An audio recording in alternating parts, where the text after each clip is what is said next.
بسم اللہ الرحمن الرحیم اللہم یا رحمان یا رحیم و یا ارحم الراحمین وصلی علی من ارسلتہ رحمت للعالمین۔ بزرگان محترم، برادران عزیز، انتہائی واجب الاحترام میرے دوستوں اور میری ماں اور بہنوں، انسان اپنی اس دنیاوی زندگی میں کچھ ایسے دوست بنا لیتا ہے جس کی وجہ سے بعد میں پریشانی ہوتی ہے۔ سارے راز و نیاز کے حالات اس کے سامنے ہوتے ہیں، کچھ عرصے کے بعد وہ انسان کا مخالف ہو جاتا ہے۔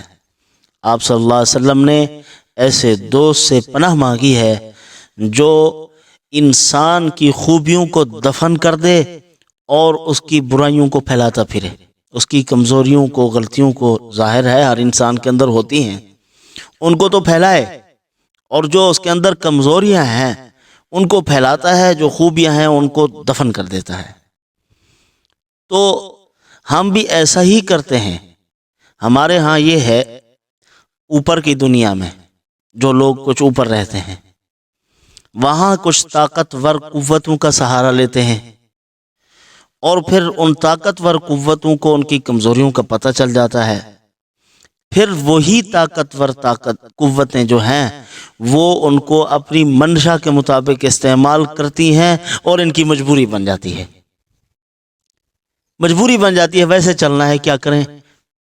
اب ان کو ساتھ بٹھایا ہے، کھلایا ہے، پلایا ہے، اب کیسے اس کو چھوڑ سکتے ہیں؟ تو اسی طرح ہم جب اپنی زندگی کے معاملات میں چل رہے ہوتے ہیں تو ہم بھی کھانے میں، پینے میں، اٹھنے میں، بیٹھنے میں، گھر آنے میں، باہر جانے میں بسم اللہ کے بغیر کام کرتے ہیں، شیطان کو شامل کر لیتے ہیں۔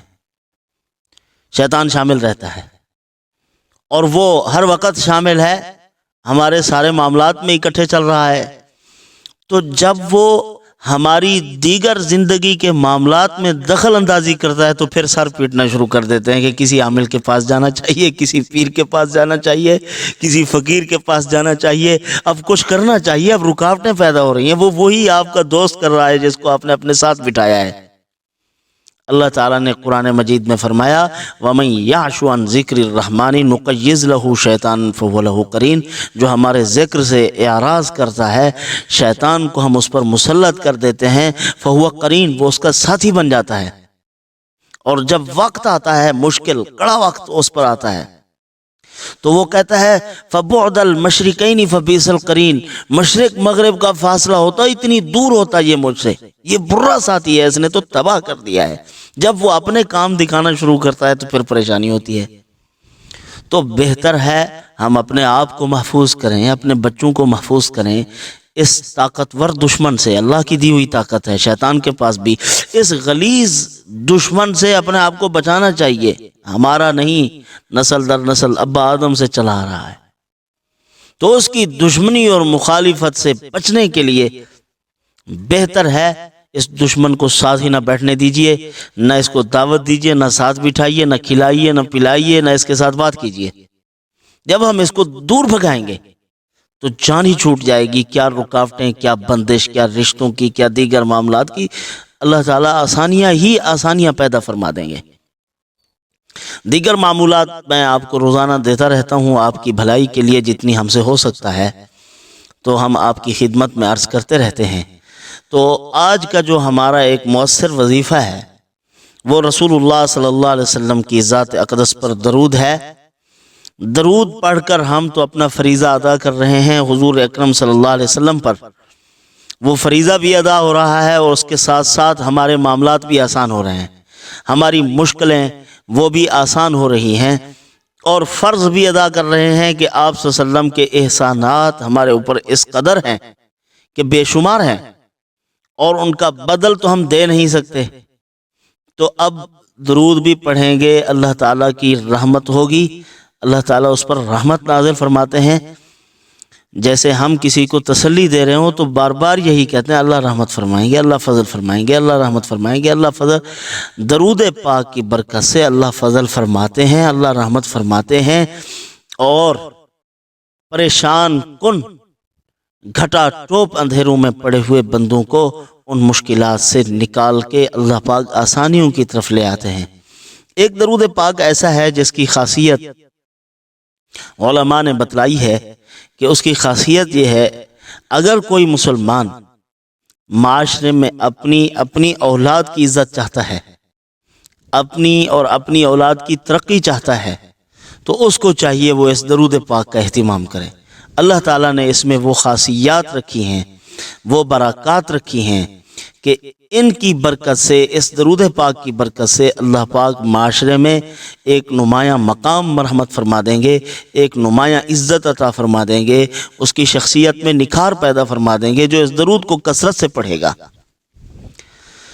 ویسے تو اس کی ترتیب یہ بتلائی گئی ہے کہ فجر کی نماز کے بعد 70 مرتبہ اور مغرب کی نماز کے بعد 70 مرتبہ، باقی 3 نمازوں میں جو ہے اس کو عصر اور ظہر، عصر اور عشاء کی نماز میں ان کو ہم نے پڑھنا ہے 7 مرتبہ، صبح و شام 70 مرتبہ، باقی نمازوں میں 7 مرتبہ اس کو پڑھیں گے تو اللہ تعالیٰ پڑھنے والے کو بھی عزت عطا فرمائیں گے ماحول میں، معاشرے میں، دیگر مقامات میں، اور اس کی اولاد کو بھی اللہ پاک عزت عطا فرمائیں گے۔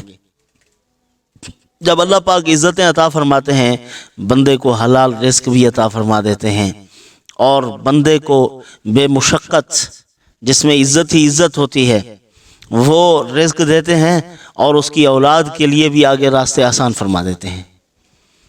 تو انسان ہے عزت کے معاملے میں بڑا حریص ہے، چاہتا ہے کہ عزت ہو، اور واحد رشتہ ہے ماں باپ کا جو اپنی اولاد کو اپنے سے بڑھ کر ترقی میں دیکھنا چاہتے ہیں، ورنہ تو جلن ہے، حسد ہے، ہر طرف سے یہ جذبات ہیں۔